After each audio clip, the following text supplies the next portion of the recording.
Assalamualaikum warahmatullahi wabarakatuh. Perkenalkan, kami dari kelompok 4 kelas B Administrasi Publik. Kami akan menjelaskan tentang materi kebudayaan dan masyarakat, mata kuliah pengantar sosiologi. Perkenalkan, nama saya Alfat Fadilah. Perkenalkan, nama saya Weki Agesti. Perkenalkan, nama saya Zaki Alam Fauzi. Saya Amni Amelia Tusalipah. Selamat menyaksikan. Oke, teman-teman semua, kita akan membahas tentang kebudayaan dan masyarakat. Nah, tentunya teman-teman semua pernah mendengar tentang kebudayaan maupun masyarakat itu sendiri. Lantas, dalam ilmu sosiologi, kita akan menemukan yang namanya kebudayaan dan masyarakat, begitu pula hubungan di antara keduanya. Nah, kebudayaan ini itu akan dipelajari apa saja yang menjadi cikal bakal daripada munculnya kebudayaan itu sendiri di masyarakat. Nah, ilmu sosiologi itu akan menjelaskan dan mempelajari tentang hal tersebut. Kebudayaan dan masyarakat itu tidak dapat dipisahkan. Keduanya memiliki kesatuan yang erat, sehingga kebudayaan dan masyarakat adalah satu keterkaitan, satu kesatuan pula. Nantinya kita juga akan mempelajari tentang kebudayaan dan masyarakat, tentang apa saja yang melingkup atau hal-hal yang memang menjadi pembahasannya.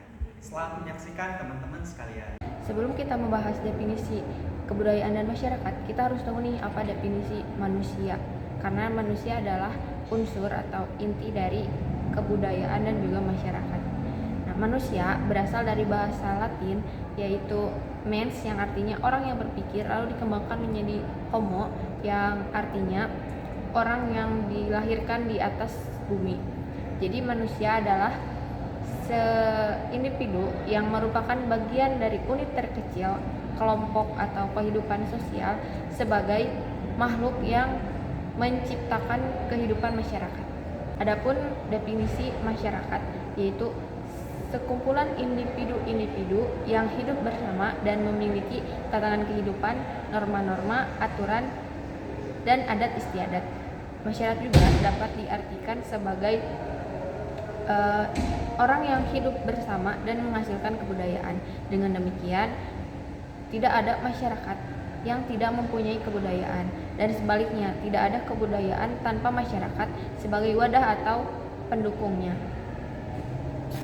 Adapun definisi kebudayaan, menurut Robert Harry Lowy, kebudayaan adalah segala sesuatu yang diperoleh oleh individu dari masyarakat, mencakup kepercayaan, adat istiadat, norma-norma artistik, kebiasaan makan, keahlian yang diperoleh bukan karena kreativitasnya sendiri, melainkan merupakan warisan masa lampau yang dapat melalui pendidikan formal ataupun informal. Secara lebih jelas, kebudayaan adalah segala sesuatu yang dilakukan dan dihasilkan oleh manusia, meliputi kebudayaan material yang bersifat jasmaniah, yang meliputi benda-benda yang diciptakan oleh manusia, misalnya seperti kendaraan, alat rumah tangga, rumah, atau segala sesuatu yang dapat dilihat atau dapat diraba. Yang selanjutnya ada kebudayaan non-material yang bersifat rohaniah, yaitu semua hal yang tidak dapat dilihat dan tidak bisa diraba, seperti agama, bahasa, ilmu pengetahuan, dan sebagainya. Terus kebudayaan itu tidak diwariskan secara genetik, melainkan hanya mungkin diperoleh dengan cara belajar. Kuncoro Diningrat dalam Warsito, wujud kebudayaan dibedakan menjadi 3 bagian, yaitu wujud kebudayaan sebagai suatu kompleks atau ide-ide, gagasan, nilai-nilai, norma-norma, peraturan, dan sebagainya. Yang kedua, wujud kebudayaan sebagai suatu kompleks aktivitas serta tindakan berpola dari manusia dalam masyarakat. Yang ketiga, wujud kebudayaan berupa benda-benda hasil karya manusia. Ketika wujud yang disebutkan tadi dalam kenyataan kehidupan, masyarakat tidak dapat dipisahkan satu sama lain. Selanjutnya, kebudayaan yang diperoleh manusia sebagai anggota masyarakat.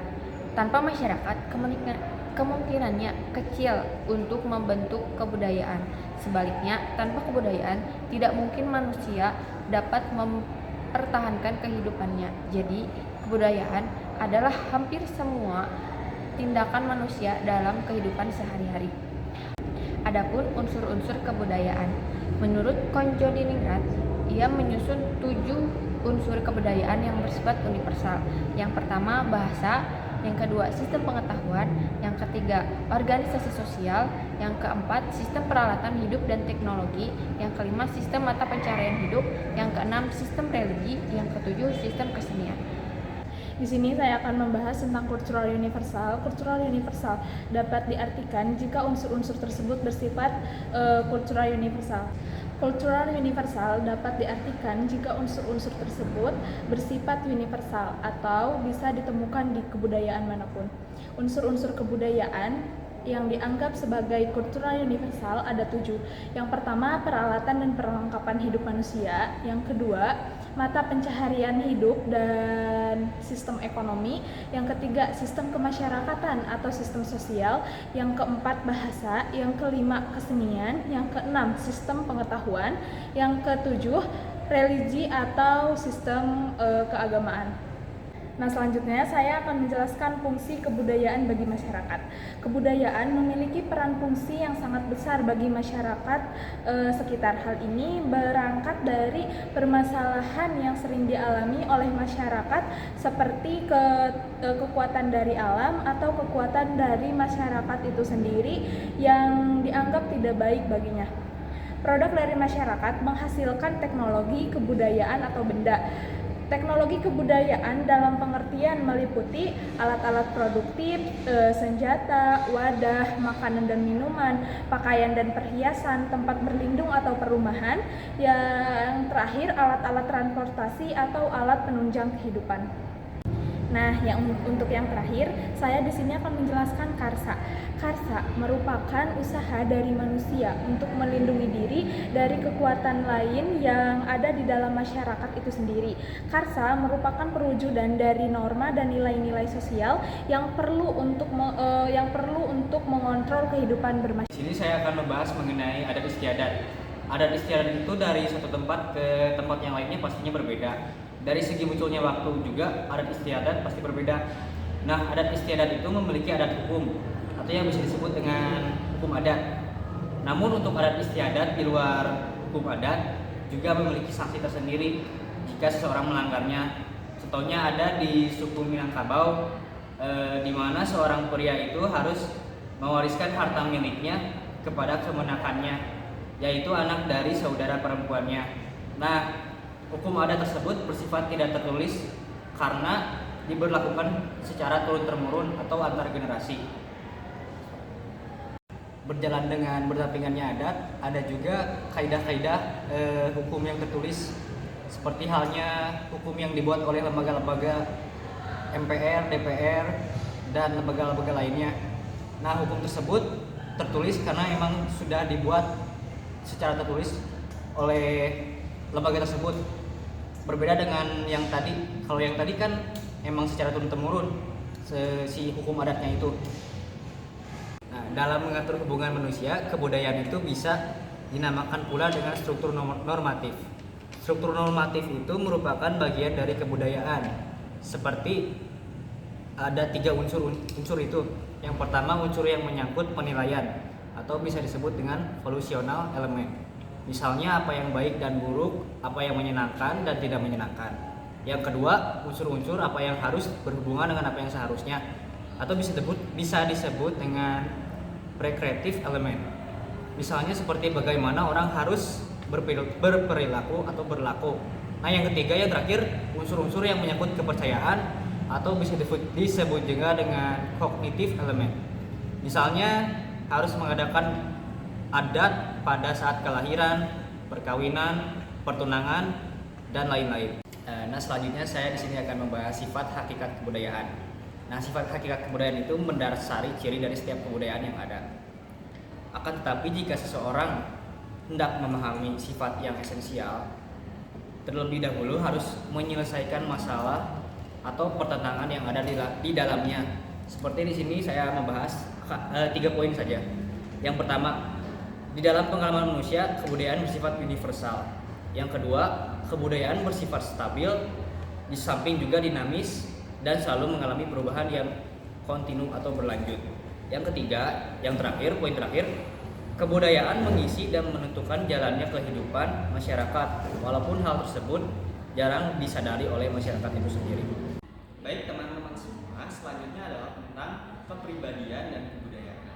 Nah, perlu kita ingat kembali bahwasanya tadi telah disebutkan arti dari masyarakat itu bisa diartikan sebagai sekumpulan orang, sejumlah orang, atau sekumpulan individu. Namun, kita juga bisa mengartikan bahwasanya kepribadian itu atau kebudayaan itu merupakan pola perilaku yang khas dalam suatu masyarakat, dalam suatu kelompok masyarakat tertentu. Nah, di sini disebutkan bahwasanya kepribadian dan kebudayaan ini ada pengaruhnya atau ada keterkaitannya. Mengapa demikian? Karena dalam kebudayaan itu akan menyangkut kepribadian seseorang. Bagaimana perilakunya, bagaimana responnya, dan lain sebagainya. Sebagai contoh, ini bisa berartikan bahwasannya kepribadian itu bagaimana seseorang memiliki respon terhadap sesuatu atau bagaimana seseorang menunjukkan perilakunya di masyarakat itu sendiri. Tentu ini dipengaruhi dengan kebudayaan, karena pasti di satu daerah dan daerah lain kepribadian orang-orang itu pasti berbeda. Nah, seperti itu teman-teman semua. Nah, teman-teman semua, selanjutnya adalah tentang tipe-tipe kebudayaan yang mempengaruhi dalam bentuk kepribadian. Jadi kebudayaan itu dapat membentuk suatu kepribadian seseorang, teman-teman sekalian. Mengapa demikian? Karena tentunya faktor-faktor yang ada dalam kebudayaan tersebut secara sadar ataupun tidak sadar itu akan merubah daripada perilaku dan kepribadian seseorang. Maka tipe-tipe apa saja hal yang bisa merubah dalam bentuk kepribadian seseorang? Yang pertama adalah faktor kepribadian khusus yang dipengaruhi oleh faktor kedaerahan. Maksudnya apa? Faktor kedaerahan itu di mana seseorang itu berasal. Ini akan menjadikan sebuah kepribadian atau perilaku khusus di mana seseorang tersebut akan memiliki kepribadian yang berbeda satu daerah dan daerah yang lainnya. Yang kedua adalah cara hidup orang di desa dan di kota itu berbeda. Ini akan membentuk kepribadian. Bagaimana pergaulan seseorang di desa dan di kota itu sangat berbeda. Entah itu dalam lingkungan, kemudian orang-orang yang mereka temui, kemudian konstruk daripada masyarakatnya, itu tentu akan membentuk suatu kebudayaan atau sebuah kepribadian dari seseorang. Yang ketiga adalah berdasarkan kelas sosial. Seperti yang kita pahami bahwasannya di masyarakat itu disadari atau tidak memiliki satu strata sosial yang memang dianggap bahwasannya kelas sosial itu ada yang atas, menengah ataupun rendah. Hal ini akan membedakan bahwasannya seseorang yang kelas sosialnya tinggi dan yang rendah itu akan berbeda dalam segi kepribadiannya. Makanya ini akan mendorong daripada bentuk kepribadian seseorang itu dipengaruhi oleh kebudayaan. Kemudian yang keempat adalah berdasarkan agama. Sekalipun di Indonesia merupakan negara yang majemuk, tentu kita akan menemukan beberapa perbedaan dalam segi agama pula. Baik itu berbeda agama ataupun satu agama, pasti ada hal-hal yang berbeda, entah itu beda madhab ataupun berbeda pemahaman tentang agama. Nah, hal ini tentu akan mempengaruhi daripada kepribadian seseorang tersebut. Kemudian yang kelima atau yang terakhir yaitu tentang karena profesi. Jadi dipengaruhi oleh profesi. Kita paham betul bahwa seseorang yang berprofesi A ataupun B itu akan berbeda dalam segi kepribadiannya karena itu dipengaruhi oleh profesinya. Baik, selanjutnya adalah tentang gerak kebudayaan. Nah, gerak kebudayaan ini menjelaskan tentang bagaimana pergerakan atau hal yang dilakukan oleh seseorang dan dalam lingkungan atau masyarakat tersebut. Sebetulnya teman-teman semua, gerak kebudayaan ini sangat luas jika kita memang bahas secara umum semuanya. Tapi ada salah satu hal yang memang disoroti atau yang akan kita angkat pada kesempatan kali ini, yaitu tentang akulturasi. Nah, akulturasi adalah bagaimana prosesnya buat suatu budaya luar yang masuk ke dalam satu kebudayaan tertentu di satu masyarakat. Nah, hal-hal apa saja yang memang menjadi pembahasan atau menjadi masalah nih dalam proses akulturasi? Yang pertama, ada kebudayaan asing yang manakah yang memang cepat diterima pada satu masyarakat. Ini menjadi satu pembahasan pula. Kenapa budaya asing tersebut bisa cepat diterima oleh masyarakat? Kemudian ada yang kedua, kebudayaan asing yang manakah yang memang kebudayaan asing tersebut lama diterima oleh masyarakat. Nah, Ini adalah proses bagaimana budaya asing yang jika tadi itu dengan cepat diterima oleh masyarakat, namun kebudayaan asing di sini adalah kebudayaan asing yang lama diterima oleh masyarakat. Kemudian yang ketiga adalah tentang individu mana yang cepat menerima perubahan atau pengaruh dari luar. Dan terakhir, ketegangan-ketegangan apa saja yang terjadi akibat akulturasi tersebut. Nah, proses akulturasi ini adalah bagian daripada gerak kebudayaan, yang dimana nanti kita tahu budaya mana atau budaya asing mana yang bisa diterima dengan cepat, budaya asing mana yang bisa diterima dengan lambat atau butuh proses lebih lanjut. Kemudian kita akan tahu individu-individu mana yang memang cepat dalam menerima suatu perubahan dari luar. Dan terakhir, kita juga akan tahu bagaimana ketegangan-ketegangan yang terjadi ketika proses akulturasi itu terjadi atau ketika ada budaya dari luar itu masuk ke dalam masyarakat tersebut.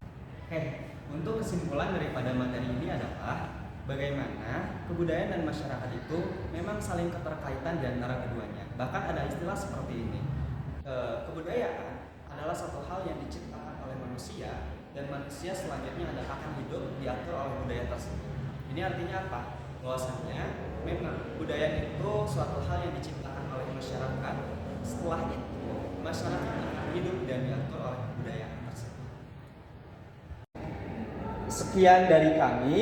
Terima kasih dan sampai jumpa. Dadah.